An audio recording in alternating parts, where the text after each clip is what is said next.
Bismillahirrahmanirrahim. Ada kelompok orang-orang munafikin yang mereka diterima secara zahir sebagai muslim. Secara zahir dia mengucapkan syahadat, diterima. Ingat kejadian Usama bin Zaid. Ketika dalam satu peperangan ada musuh yang dikejar oleh dua orang, oleh Usama bin Zaid dan sahabat dari kalangan Ansar. Ketika sudah terkepung orang ini, dia mengatakan asyhadu an la ilaha illallah.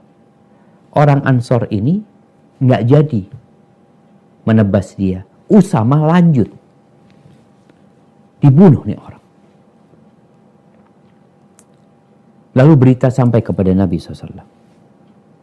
Nabi berkata kepada Usama, aqataltahu ba'da an qala la ilaha illallah. Apakah engkau membunuhnya setelah dia mengatakan la ilaha illallah? Maka Usama mengatakan, ya Rasulullah, dia mengucapkan itu karena takut sama pedang aja. Takut mati dia. Maka Nabi tambah marah mengatakan kepada Usama, padahal Usama ini kekasih Nabi SAW. Anaknya Zaid bin Harithah. Nabi sayang banget sama Usama.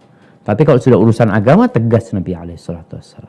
Beliau mengatakan, halla syaqaqta an qalbi. Kenapa engkau nggak belah dadanya supaya engkau tahu dia ngomong karena takut sama pedang, atau benar dia mengatakan la ilaha illallah itu karena lillahi ta'ala. Jadi kita menghukumi orang di dunia dengan zahirnya. Ketika dia mengatakan asyhadu an la ilaha illallah wa anna Muhammad Rasulullah, maka kita terima dia sebagai seorang muslim. Kita lihat amalannya sekarang. Kalau dikatakan dia Ustaz nggak menjalankan rukun Islam, sholat yang enggak, puasa yang enggak, yang lainnya nggak ada yang dijalani. Terus bagaimana? Bicara sholat ini, disilah para ulama menjelaskan orang yang tidak sholat sama sekali itu kafir menurut pendapat Imam Ahmad bin Hanbal, keluar dari Islam. Sehingga kalau dia mati, nggak perlu disolatin. Ya gimana kita mau nyolatin orang ini?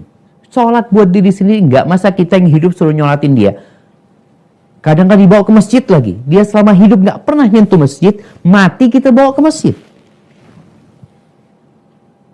Jadi pendapat Imam Ahmad bin Hanbal, dia kafir kalau dia nggak sholat sama sekali. Pendapat Al-Imam Syafi'i, dia dibunuh orang ini. Tapi tidak murtad. Dibunuhnya sebagai hukuman buat dia. Diminta bertobat.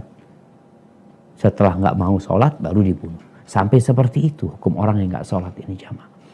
Tapi banyak orang yang meremehkan. Karena memang hukuman itu tidak diterapkan kepada mereka. Tugas kita, bagaimana mendakwain mereka. Yang mereka sudah mengatakan Islam, bagaimana kita dakwain supaya ya kesaksian itu dengan keyakinan. Karena memang ada yang formalitas aja. Dan bagi para akhwat, kalau ketemu laki-laki yang hendak meminang dia, yang suka sama dia, non-muslim, lalu dikatakan, aku siap masuk Islam. Kalau bicara siap masuk Islam, engkau masuk Islam dulu. Bukan ketika akad nikah masuk Islam. Tidak. Katakan engkau masuk Islam dulu. Engkau pelajarin dulu. Yakin nggak engkau dengan dua kalimat syahadat ini? Siapkah engkau dengan syarat dan ketentuannya? Karena banyak orang seperti download aplikasi, sekedar setuju, tapi dia nggak tahu apa syarat dan ketentuannya. Kalau urusan ini mudah, tapi ini urusan keimanan. Makanya kenapa seorang ketika memilih seorang pasangan, hendaklah mempertimbangkan masalah agama dan akhlaknya. Bukan hanya masalah ketampanannya, masalah hartanya. Oh dia orang mau masuk Islam. Iya. Tapi engkau lihat. Kalau engkau seorang akhwat berarti engkau punya PR ngajarin dia tentang Islam ini. Siap engkau. Yang ditakutkan nggak siap. Si akhwat ini nggak terlalu faham tentang agama Islam. Kalau dia seorang laki-laki, maka dia juga punya tanggung jawab untuk ngajarin istrinya ini Islam. Ada kejadian di Swiss kalau nggak salah jamaah. Ada seorang Muslim dari Indonesia nikah sama wanita Swiss. Masuk Islam wanita Swiss ini. Suaminya ini Islam biasa lah. Masih banyak pelanggaran. Si istrinya ketika masuk Islam dia belajar. Sampai akhirnya faham tentang agama Islam. Dan pada akhirnya sang istri menggugat cerai suami. Dia nggak mau sama suaminya. Karena suaminya nggak taat sama Allah Azza wa Jalla. Itu karena dia belajar. Jadi sikap kita kepada orang yang tadi menyatakan masuk Islam, ya kita bimbing dia. Alhamdulillah ada mungkin lembaga-lembaga bimbingan untuk para mu'alaf.